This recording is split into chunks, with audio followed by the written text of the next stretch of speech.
Hare Rama, Rama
Srila Prabhupada ki.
Om Namo Bhagavate Vasudevaya. Om Namo Bhagavate Vasudevaya. Om Namo Bhagavate Vasudevaya. Om Namo Bhagavate Vasudevaya. Om Namo Bhagavate Vasudevaya. Om Namo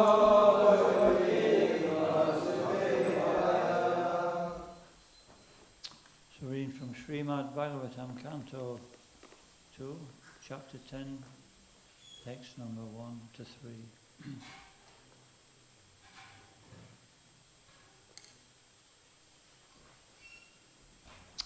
So I'll just recite the first two. Sri Shuka Uvacha Acha Sarga Visargascha Stanam Poshanam Utayaha Manvantar Eshuna Kanta Niroda Mukti Ashrayaha. Sri Shukadeva Goswami said, in the Srimad Bhagavatam there are 10 divisions of statements regarding the following: the creation of the universe, sub-creation, planetary systems, protection by the Lord, the creative impetus, the change of manus, the science of God, returning home back to Godhead, liberation, and the summum bonum. Text 2. Dashamasya vishuddhyatam navanam hiyalokshanam lakshanam varnayanti mahatmanaha shrutenartena chanjasa. Translation. To isolate the transcendence of the summum bonum, the symptoms of the rest are described, sometimes by Vedic inference, sometimes by direct explanation, and sometimes by summary explanations given by the sages. Take 3. Utama chandriya diyam Utama chandriya diyam Janma Sarga Udaritaha Janma Sarga Udaritaha Ramana Guna Veshamyat Ramana Guna Veshamyat Visarga Purushak Smitaha Visarga Purushak Smitaha Bhutamatendriyadiyam Janma Sarga Udaritaha Ramana Gunat Vesamyat Sarga Purusha Satsmitaha Bhutamatendriyadiyam Janma Sarga Udaritaha Ramana Guna Veshamyat Sarga Purushak Smitaha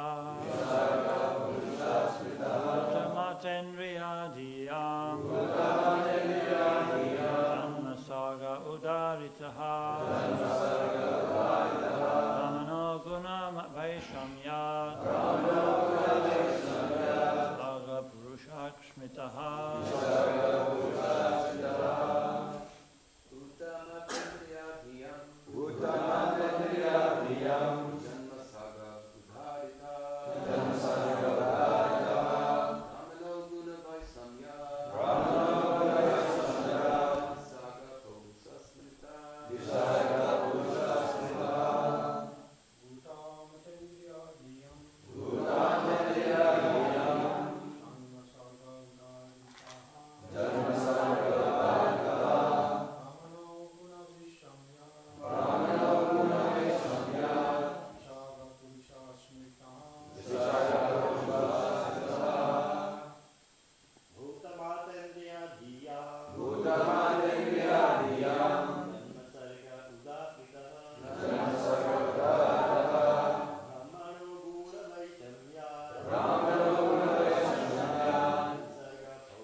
Sarga purusha smitaha.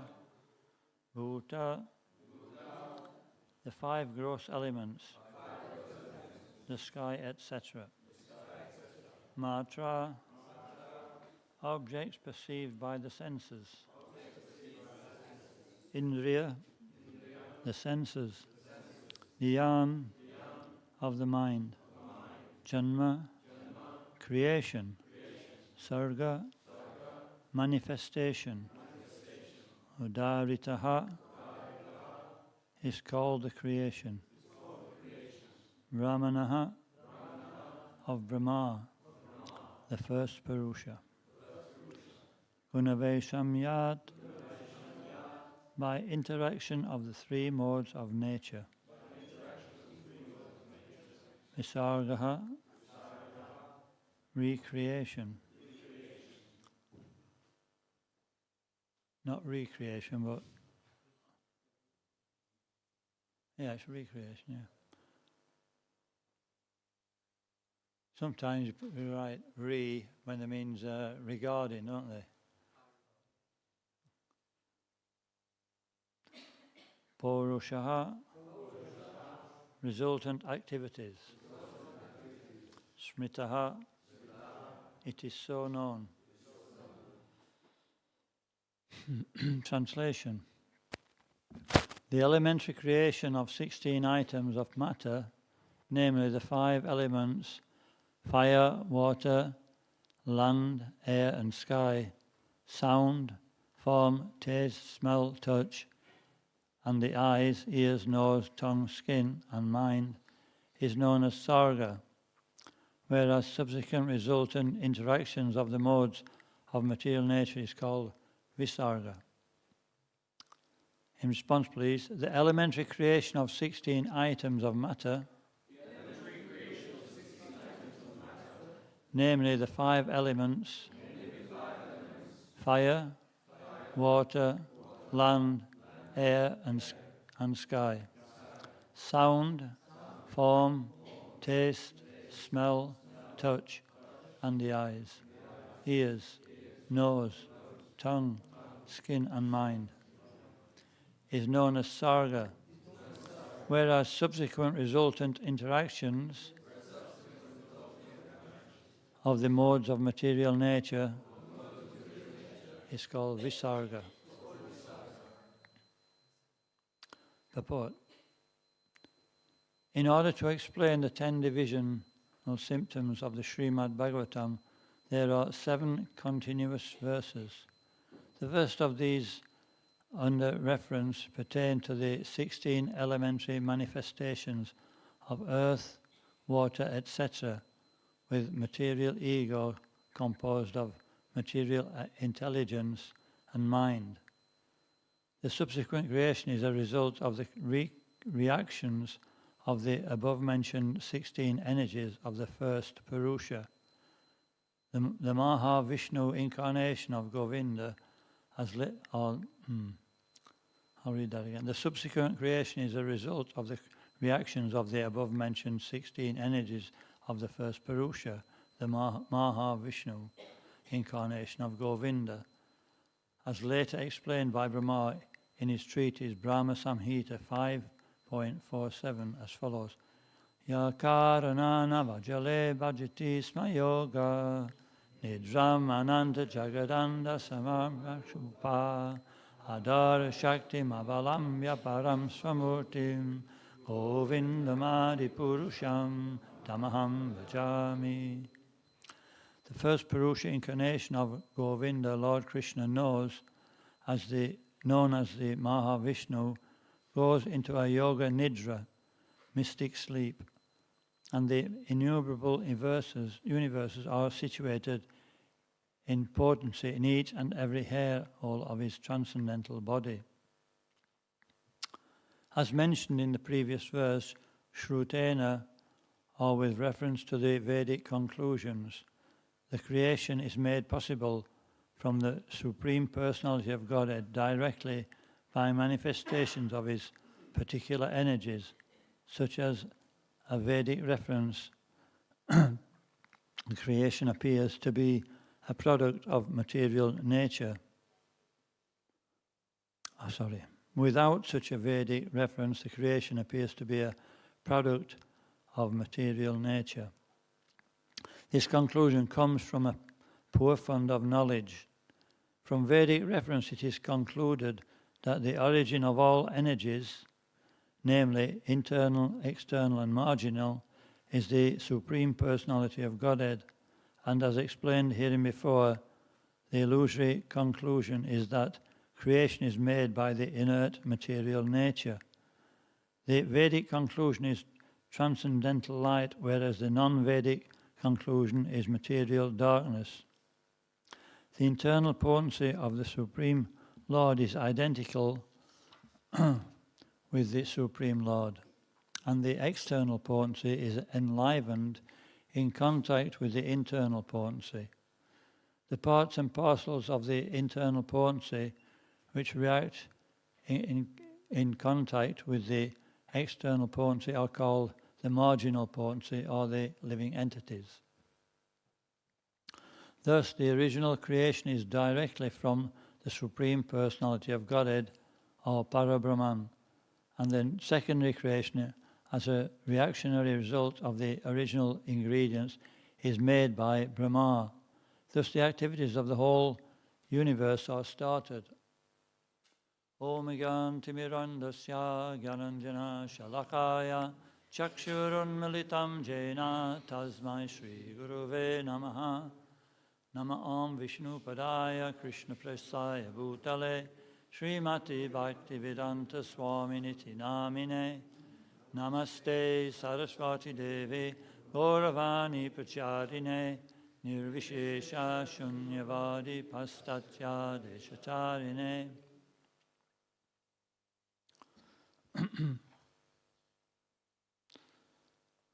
So Bhagavatam is the answer to all questions. And so in chapter 8, Shukadeva Goswami was asking so many questions, which a lot of the time was about creation. And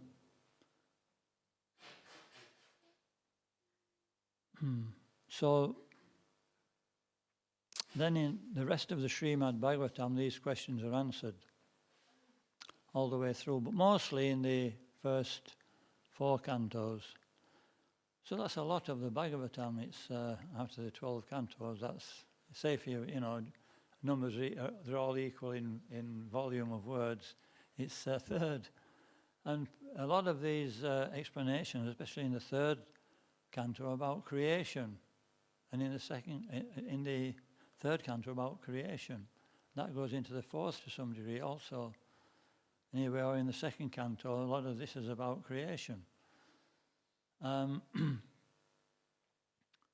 it's important to understand that unless we have a reference point, it's difficult to understand anything. If we just start hearing about the pastimes of the Supreme Personality of Godhead, you think, what are you talking about? It'd be like, a comic or something like that, or some fairy tales. And nobody would take it seriously. And so, here we have the example that everything is really thoroughly understood first before we can actually start understanding Krishna. We have to know who we are. What's the first question? Well, Prabhupada was talking to one person, and he was, he wasn't a devotee, it was a conversation.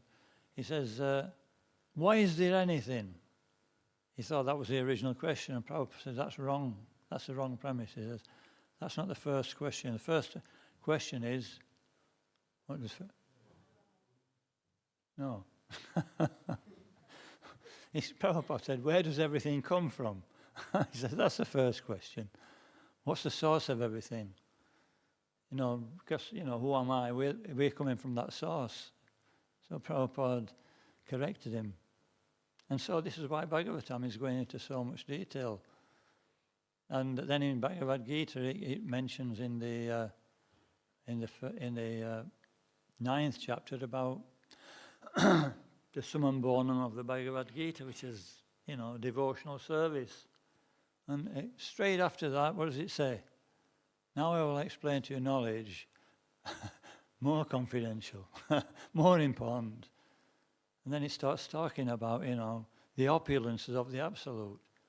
And then it goes into the, in the 11th, it starts talking about the universal form. And this is actually, this chapter's starting to talk about. So Sukadeva Goswami was asking this question, or Parikshit Maharaj was asking the questions, and Sukadeva Goswami, all the way through the 8th chapter. And then in the beginning of the 9th chapter, he starts by talking about the creation of Brahma first, the first created being, and how he heard Srimad. Well, first of all, he was born on the lotus flower from the navel of, which Vishnu was it? Govardhakashaya Vishnu. And so then, he didn't know what to do. He was born into darkness. And so he started, searching around in the dark. And then eventually, after, a long time, it's not that he just, for a few minutes, it was like many, many thousands of years of the demigods. And then eventually, when he was frustrated, then Krishna acted. When we're frustrated in life, that's when we were prayed to hear. And so then he pronounced these 2 syllables, tapa. And, Lord Brahma was given the intelligence to understand immediately I should, start to work for a living. Is that right? I have to do something. Get a job.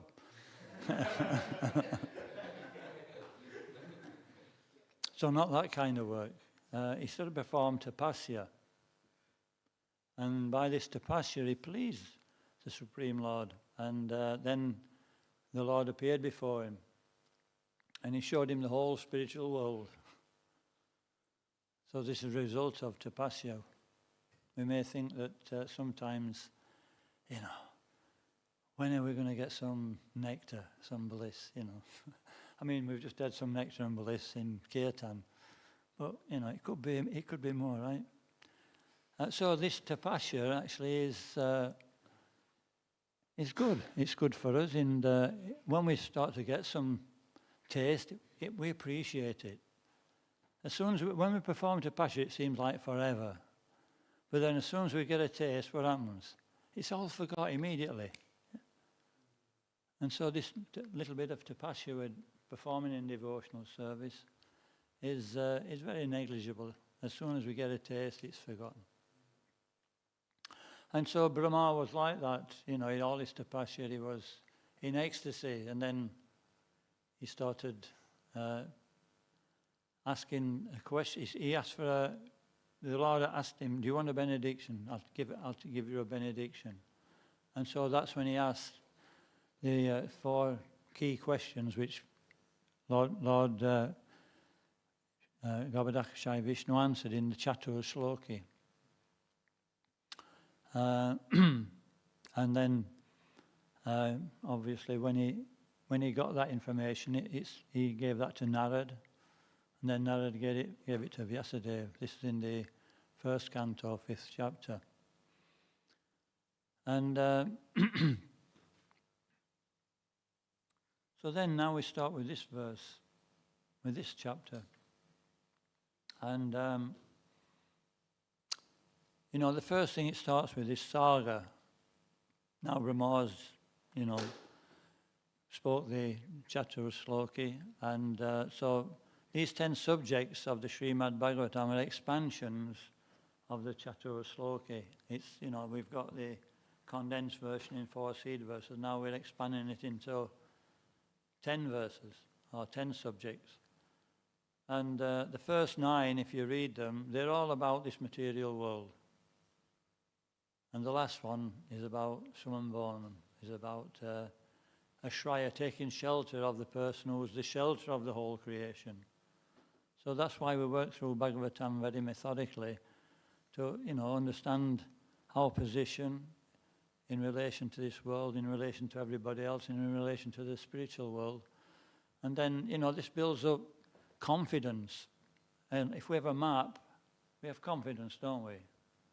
If we lose our way, if we're driving, we just come to a stop and we pull over until we find out where we're going.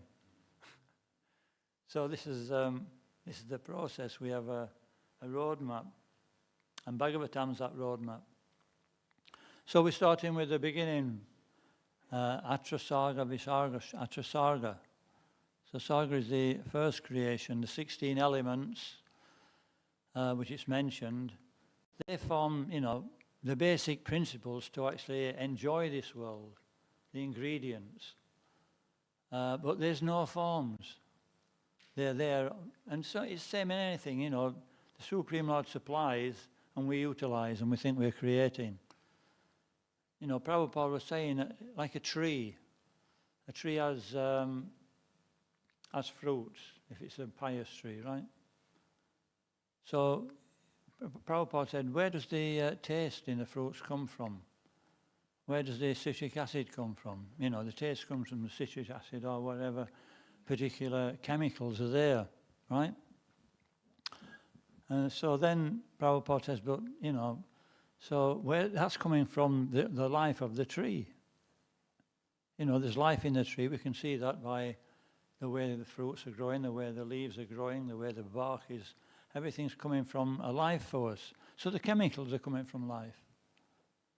So can anybody argue with that? What would the scientists say? What would be the first question?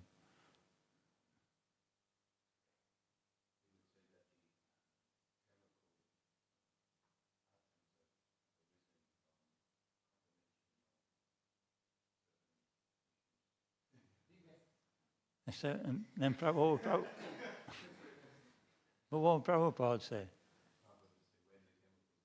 Yeah, that's right. He said, they'd said that, and he said, look, here's all the chemicals. Make an orange, like that. So yeah, it's coming from consciousness. And at the end of this particular chapter, it says the light and the darkness. Like the sun, it's the source. Where's it coming from? It's the Brahma-jyoti. Where's the Brahma-jyoti coming from? The toe of the Supreme Personality of Godhead, from his bodily effulgence. So the Brahma-jyoti is actually conscious. And so, we get light from the sun. Well, if we notice, if we have a thing in the dark for too long, it just dies. So the life force is coming from the sun. Prabhupada says if the sun's not there, nothing will live. So this is proof that everything's coming from the sun, just like everything's coming from Krishna, ultimately. So that in the last of the, no, not the last, yeah, the last of the Chatur Sloki, it mentions that, we should search for the absolute truth, both directly and indirectly, right? So these first 9 subject matters are indirect, and the last one is direct. In all space and time, both indirectly and directly. So let's have a look. I've got some...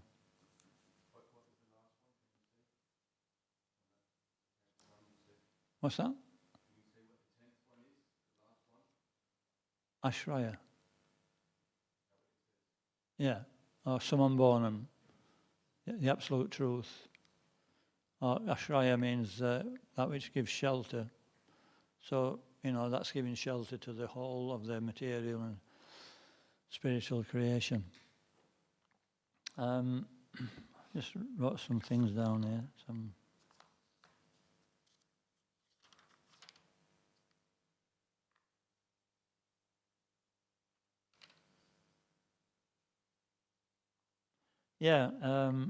First is the energy, right? Energy and energetic source. The energetic source and the energy. So Prabhupada gives the example in Life Comes From Life that it's like a fire. In fire there's heat, right? He says, but is there fire in heat?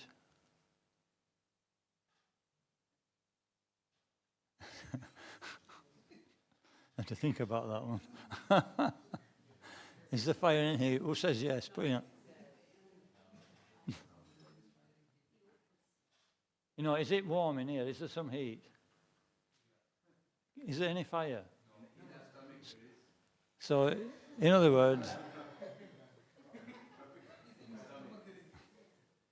yes, so he's saying this is like the God and the Jiva. There's fire, there's energy in the Supreme Lord. He's the energetic source. But without that, we don't have any energy. So without, the fire, we don't have any heat. Right? What's another one? Reflection. I think everybody knows this one. Reflection of knowledge is not really...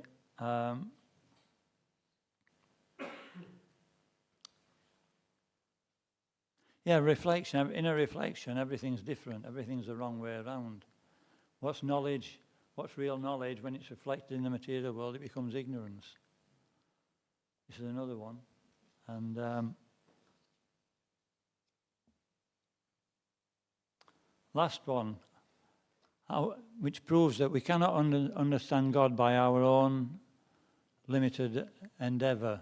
I mean, we all have practical experience of that, but theoretically, Prabhupada gives the example of the sun. He says, can we actually, if the sun went dark, could we actually see the sun? Could we get out our flashlight and, So Prabhupada says, without the sun, nothing can be seen. And actually, without the sun, unless they're charged up, you wouldn't have any power for your, for anything. So the sun is actually self-illuminating. So Krishna is self-illuminating, and he illuminates our hearts when we're actually ready. Just like they say, an acharya can be what they say is self-effulgent, is it? What does that mean, self-effulgent acharya? Hey? He's completely empowered. Purnamidam. He's completely empowered to, perform the activity of the Supreme Personality of Godhead. He doesn't need anything else. He's completely in touch with the Super Soul, or Krishna. And therefore he's able to actually... There's an example of that in Shastra. Anybody? It's in the pastime of Bali Maharaj and Prahlad Maharaj, where Bali Maharaj is actually sent to Sutala Loka. And then he said that, Lord Vishnu would be his gatekeeper.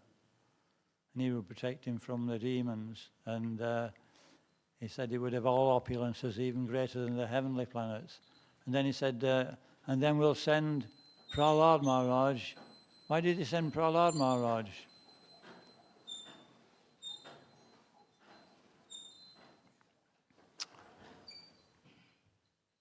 So he sent Prahlad Maharaj. Why did he send Prahlad Maharaj?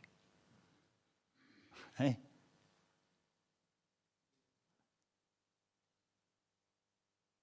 Come on, you've got to work a little bit.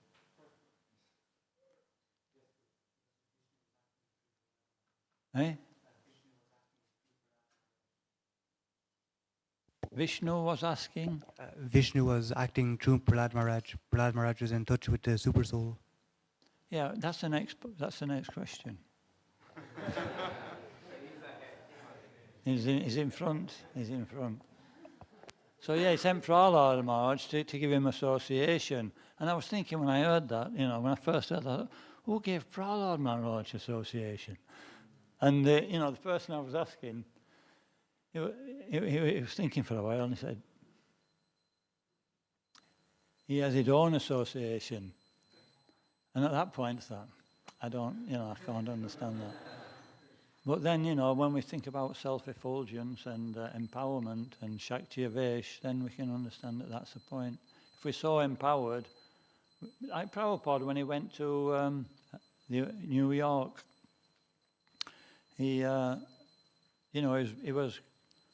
regularly going to the Hudson River to sit on a bench, and this Mr. Reuben, was it? He was coming to sit with him. He was an underground conductor, and he said, Swamiji, you're not having any success, are you? You're in a foreign land. You don't have any money. You don't have any followers, and why don't you go back home, more or less? And what did Prabhupada say?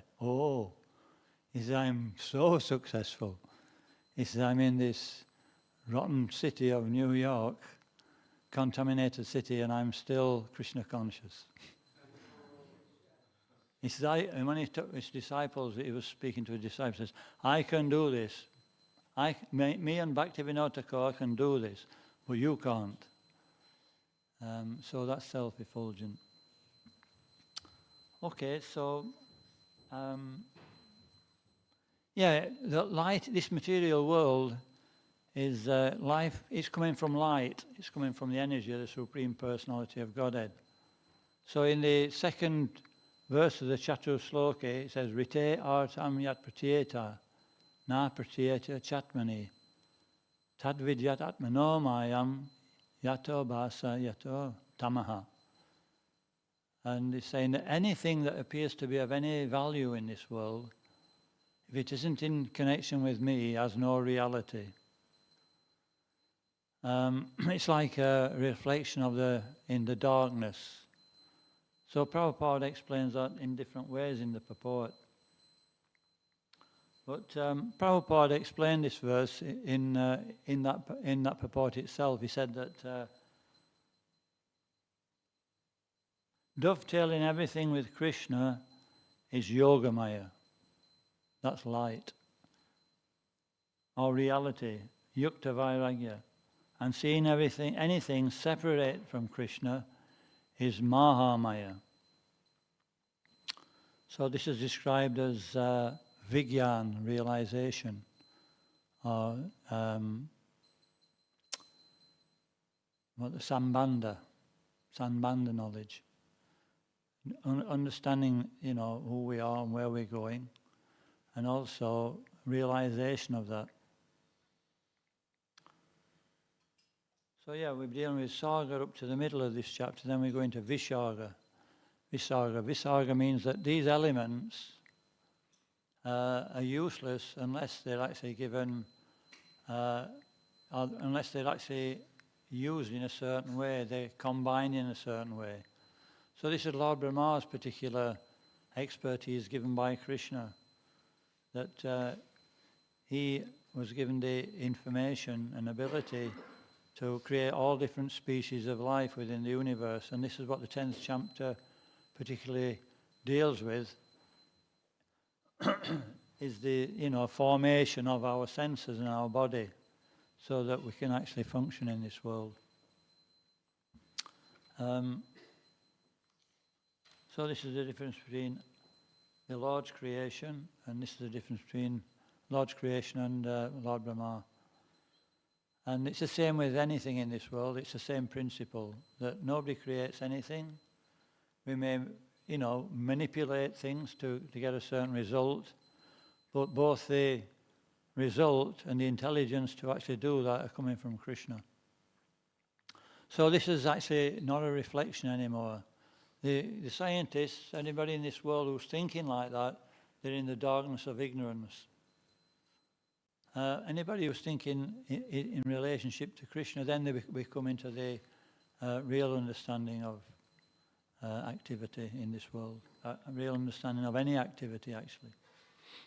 And Bhagavad Gita expands on these things. He says it's a combination of the living entity, the marginal potency, or is actually the paraprakriti with a choice. Krishna's a paraprakriti. We are paraprakriti, or superior energy, but we have a choice. Krishna, he's got all choices, therefore he always stays paraprakriti.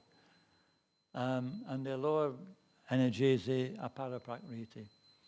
And so in Bhagavad Gita, this is nicely explained. Does anybody know where? The combination of the para and the apara. What's that? Yeah, that's the apara. That's a paraprakriti. That's the living entity. And what's the apara? Manushyanam. So it says then he goes on to what's that one? I can't remember now. What's the verse? Talks about the 8. There are 8 elements. Bhumir apanalo vayu. Ahankari itma brina prakriti astada. Aparayam itastronyam prakriti vidimepram. Jiva bhuta mahabhaya. Yayedam daryate jagat. Jiva bhuta means conditioned soul.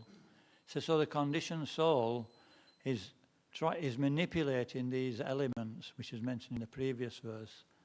So without the interference of the spirit soul, these elements remain inert. And this is the principle of all activity in this material world. I remember I was once on Sankirtan, and I'd probably been in the movement about a couple of weeks, but it was Liverpool actually, and I just got this, I was just looking at the city, and I just got the understanding that everything's dead. The only thing that's actually making anything alive is actually the soul. These people are actually walking about, they're actually dead. And it's just the soul which is actually identifying with that. I couldn't explain why I felt like that, but I just got that realization. So Krishna gave a little bit of mercy, I think. Anyway, there's 5 minutes to go.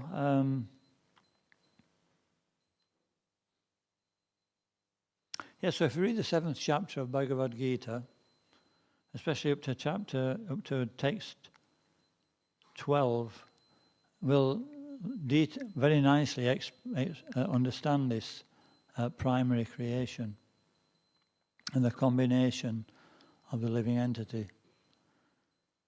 So we can stop there. We've got like 5 minutes left. Yeah, just one more thing actually. In the Bhagavad Gita, in the 13th chapter, it says, I can't remember the Sanskrit, Karana Karana Kartrit Ve Uchite, yeah. So this means that the living entity is the cause of his suffering in this world, but the material energy is the cause of his situation. So, in other words, whatever we're actually desiring, then that eventually becomes manifest. And then the living entity, he tries to enjoy that situation, and by that activity of trying to enjoy that situation, he suffers. So, everything's caused by the desire of the living entity ultimately. And the process of Krishna consciousness is to change that desire, that's all. If we can change that desire, change that consciousness, then everything actually comes out of the darkness into the light. So first of all, in this part of Bhagavatam, it's explaining the darkness of this material world and our relationship with it. Hare Krishna. So does anybody have any comments or any questions before we finish?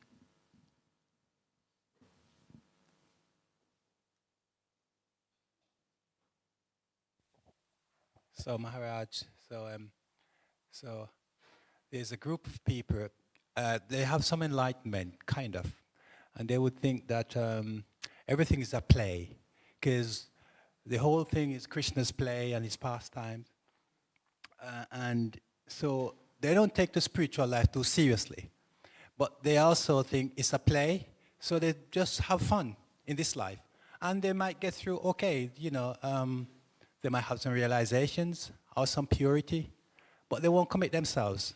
But they see the whole thing as a play and a drama, so they go along with it. And they don't take the suffering too seriously. And I'm thinking, what about such people? What happened? Where are they going? Well, if we read Bhagavatam, they're not going to in a very auspicious direction. In the 5th canto, it explains, And why are they, your first part of your question is, why are they doing that, even though they actually may be able to understand, they may have explained to them. So that's because the heart's contaminated by the modes of nature. And they're bound to act according to that contamination. And the mind's also part of the heart. The mind is going to act in a certain way. And so, it's a process. Devotional service is a process, and before knowledge can be transmitted, there has to be a receiver. If there's not a reception for it, it won't go anywhere. So the heart has to be made receptive. And so the process of Vaidhi Sadhana Bhakti does that. But there's no loss, because actually, by hearing some transcendental knowledge, the actual heart does become a little purified.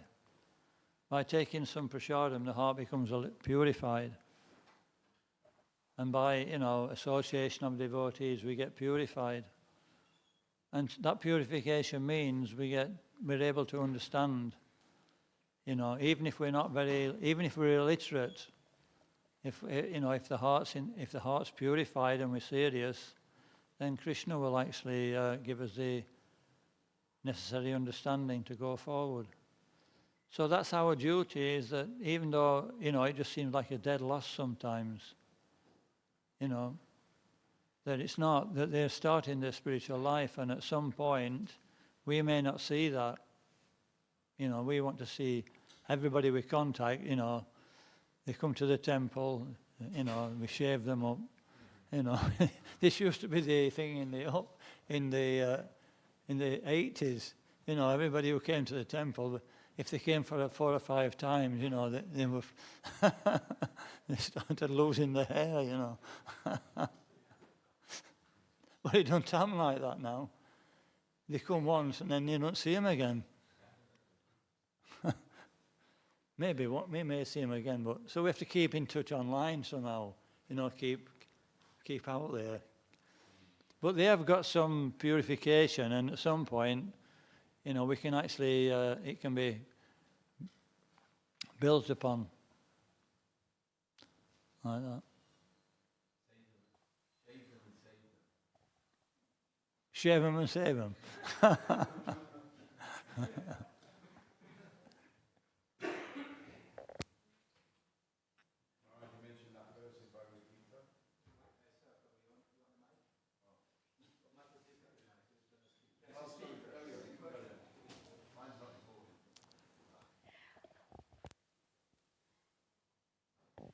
Hare Krishna Maharaj, thank you for class. This question came to mind when you were talking about Krishna's various energies, and we as jivas are his marginal energies. So my first question was, Like to speak up a little bit. So we as jivas are his marginal energies. So the first question was, what energy are Krishna's associates? And I imagine they're of a higher energy. And do we always stay as that marginal energy? Because say if we have a desire to be associating closely with Krishna, is it even possible as marginal energy? Is it possible for us to what? To associate with Krishna, when we go back to Godhead, as that marginal energy? Because his eternal associates, Nanda and Yashodama, they're, I imagine, of a higher energy. We are that higher energy already. The soul is a paraprakriti, or the superior energy, the same in quality with the Lord's. It's just covered. We're just in ignorance. We've forgotten. So therefore, we're actually acting independently. So why are we said to be that marginal energy? Why is what? Why are we said to be marginal energy then, the jiva? Why are we said to be? Marginal energy. Because we have a choice. We only, just like Krishna has many choices, he gives us choice. And we can either choose to serve Krishna or to serve his energy. Because everything's Krishna anyway, it's his energy. There's nothing but Krishna, so we have to serve Krishna somehow. So we can either serve him directly as a person, or serve within his, some part of his creation in forgetfulness.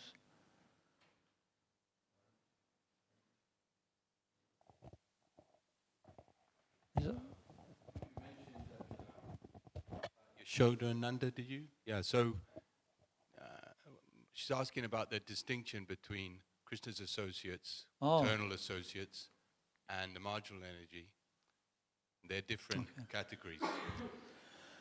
Yeah. Krishna's associates are like us, but they're eternally freed from material bondage. They call Nitya Siddha. But they're just purified, and therefore they're in the natural constitutional position of service. That's what we're made for. It's not something we have to. It's not something we have to obtain. We already have it, but we can't see it. Nitya Siddha Krishna Prema Sajjikabanai. Sarvanadi Srichati Karya Adai. Pure love for God is eternally in the heart. Of course, in some some of them are actually, there's Vishnu Tattva and there's Jiva Tattva.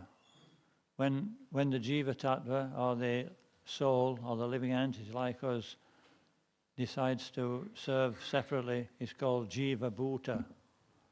He's conditioned by the material energy. So when we're in that condition, it's hard to understand these things. That's why we keep reading Srimad Bhagavatam, and eventually it becomes clearer, and Krishna, starts to reveal more and more, until we come to a stage where we're convinced about the philosophy. We may not understand the whole philosophy, but we're sufficiently convinced that there's nothing can really deter us anymore. And that that determination comes from practicing as well, not just hearing, but when we practice the process of devotional service, we'll see the philosophy in action and we'll see the results, and then it becomes obvious that it's correct. Hare Krishna. So that's real knowledge when it's actually realized like that. And at that point, we're beyond reasonable doubt.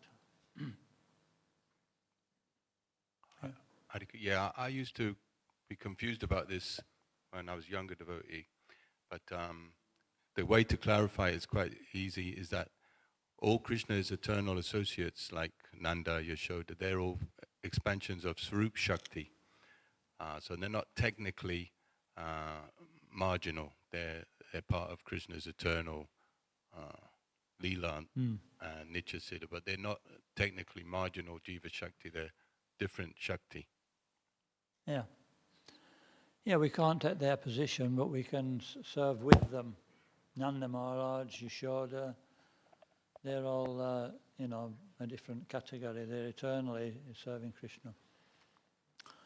But we can actually follow in their footsteps in the same mood as them and assist in service to Krishna. And it's still a direct relationship with Krishna as well. Everybody's got that direct relationship with Krishna, and also simultaneously indirect through the spiritual authority, like that. Even now we can experience that sometimes. We can get some realization which is not coming from anything outside of, it's coming from internally.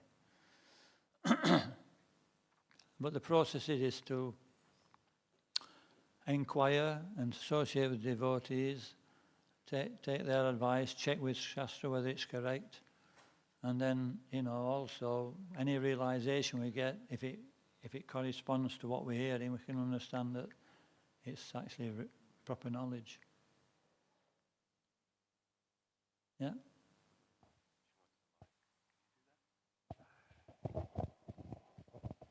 So, I think it's part of the question was, do we always remain marginal energy? Even after attaining liberation, we always remain marginal? Do we? Always? Afraid so.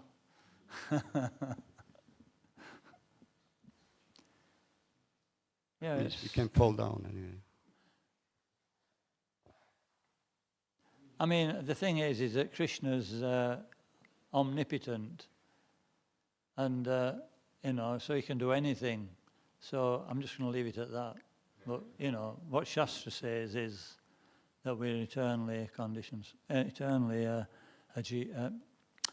a servant in that category.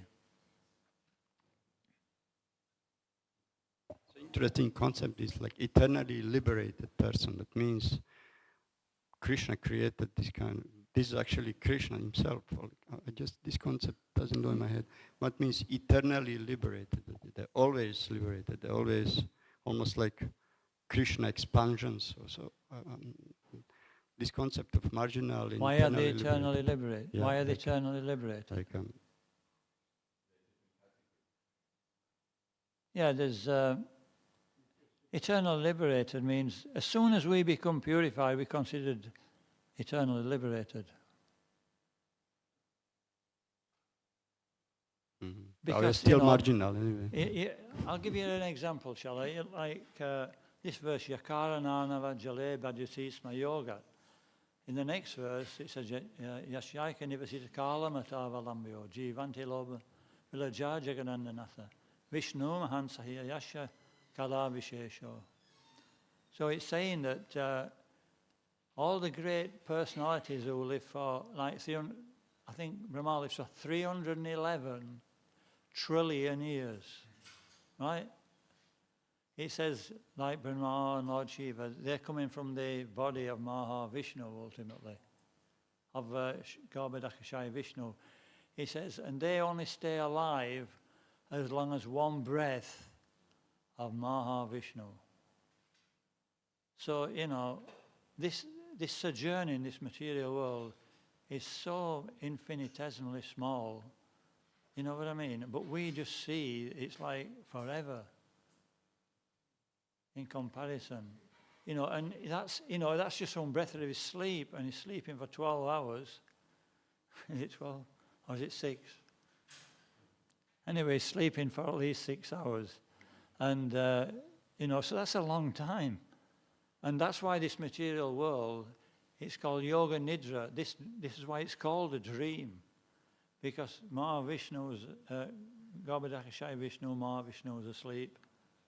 And, so this is all happening. This is all his dream.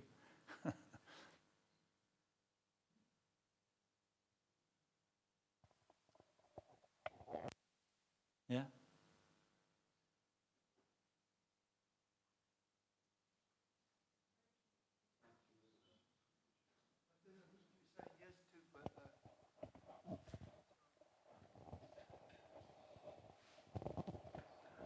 In Bhagavad Gita 4:35, it answers the question. I think that Taruna was raising. We never fall again into this material existence. Having obtained this knowledge from the self-realized soul, you'll never fall again into this material existence. I think it's 4:35. Maybe somebody can probably tell them in better detail, because I can't remember the whole verse, but 4:35 actually answers that. He says you'll never fall again into this material world, having obtained the knowledge from the self-realized soul. And he says, for having this knowledge, you'll see that all living creatures are but part of the Supreme, and they belong to me. Something like that, I think it was. So it's Bhagavad Gita 4:35. It says we won't return. But I remember Prabhupada saying, could we return? He says you always retain your minute independence in whatever situation you're in, whether it be, liberated state or whatever. But yeah, we have that choice, but we never take it. It's just like, if you've got something which is completely satisfying you all the time, you're not gonna change. So, but it's 4:35 that is the one that answers that question. Okay, we'll stop there anyway. Canto Srimad Bhagavatam ki jai. Srila Prabhupada ki jai.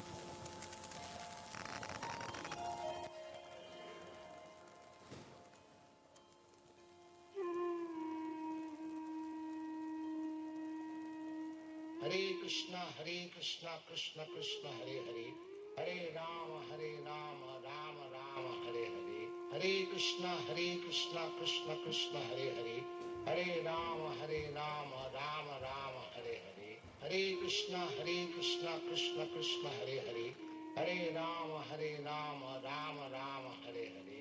Hare Krishna, Krishna Krishna, Hare Hare, Hare Rama, Rama Rama, Hare Hare. Hare Krishna, Krishna Krishna, Hare Hare, Hare Rama, Rama Rama, Hare Hare. Hare Krishna, Krishna Krishna, Hare Hare, Hare Rama, Rama Rama, Hare Hare. Hare Krishna, Krishna Krishna, Hare Hare, Hare Rama, Rama Rama, Hare Hare. Hare Krishna, Krishna Krishna, Hare Hare, Hare Rama, Rama Rama, Hare Hare. Hare Krishna, Krishna Krishna, Hare Hare, Hare Rama, Rama Rama, Hare Hare. Hare Krishna, Krishna Krishna, Hare Hare, Hare Rama, Rama Rama, Hare Hare. Hare